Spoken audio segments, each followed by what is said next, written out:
बच्चे सब खेल रहे हैं तो देखते कुछ दूरी पर कुछ संतगण इकट्ठा हुए हैं। तो बच्चों ने सोचा थोड़ा हंसी मजाक करते हैं, इनको परेशान करते हैं। तो एक लड़के ने स्त्री का वेश बनाया, अपने पेट के आगे कुछ कपड़े लगाए, गर्भवती स्त्री का वेश बनाकर संतों के पास जा रहे हैं। दूसरा कहे ये मेरी पत्नी है, जरा बताना इसके गर्भ में लड़का है कि लड़की। अब उनको भी पता ये कौन है, और ये वही कर रहे हैं जिस चीज का डर भगवान को था। तो संत कहते हैं कि आप अभी जाइए, हम जरूरी काम करें, बाद में हम भी खेलेंगे आपके साथ। ना संतों को इतनी जल्दी गुस्सा आता है, पर यहां वो कुछ कर नहीं सकते, मजबूर है, क्योंकि उनको पता ये भगवान के बच्चे हैं।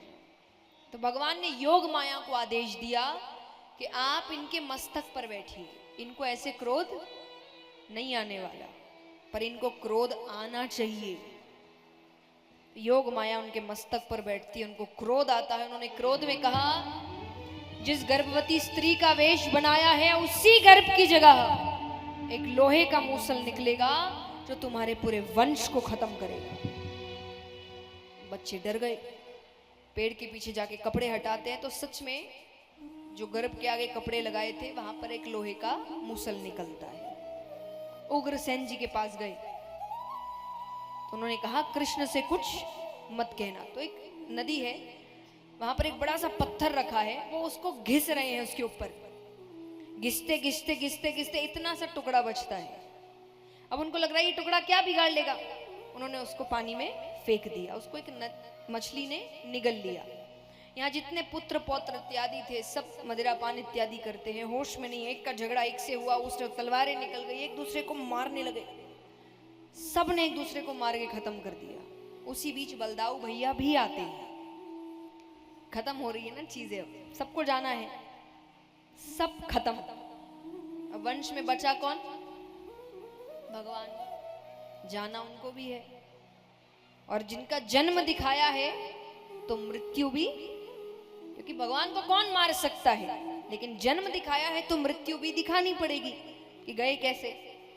तो भगवान उससे पहले सबसे मिलते हैं। नंद बाबा, यशोदा मैया, देव की माता, वसुदेव जी, गोपियां, उद्धव जी, सबसे मिलकर गए।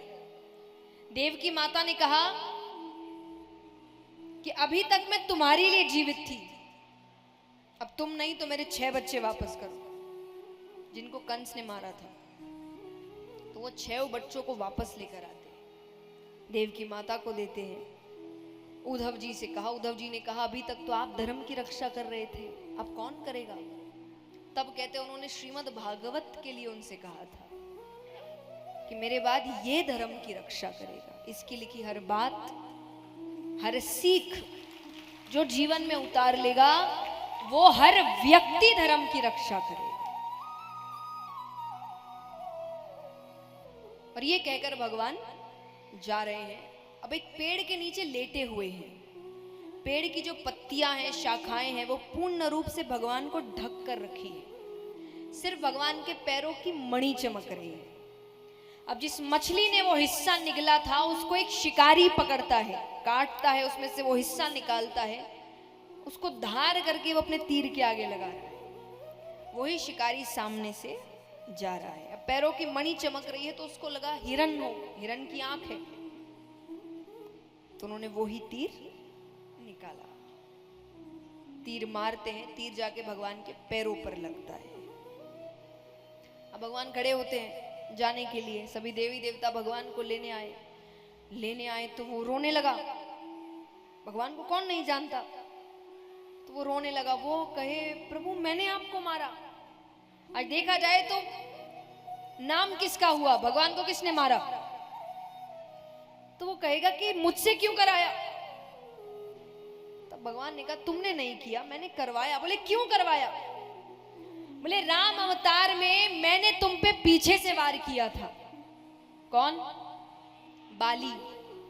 बोले तुम बहुत नाराज हुए थे, कृष्ण अवतार में तुमने पीछे से वार कर दिया, मैंने तुमको मारा, तुमने मुझे मार दिया, हो गया हिसाब बराबर।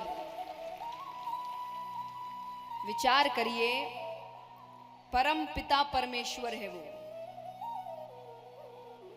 पर उन्होंने भी अपना हिसाब पूरा यानी कर्म तो घूमकर, भगवान यही बता रहे कि कर्म जो भी करेगा उसको उसी का फल। तो जब उन्होंने अपने कर्मों को पूरा किया है कि उन्होंने जिसको मारा उसने उनको वापस मार दिया, तो हम और आप होते ही कौन हैं? जब उनको भी अपना हिसाब बराबर करके जाना पड़ा है तो करना तो आपको भी पड़ेगा। जो किया है वो भोगना पड़ेगा। तो भगवान कहते हैं कि हो गया, अब मैं किसी का उपकार ऊपर लेकर नहीं जाऊंगा, सब यहां हिसाब बराबर करके जाओ। और भगवान अपने धाम चले जाते हैं।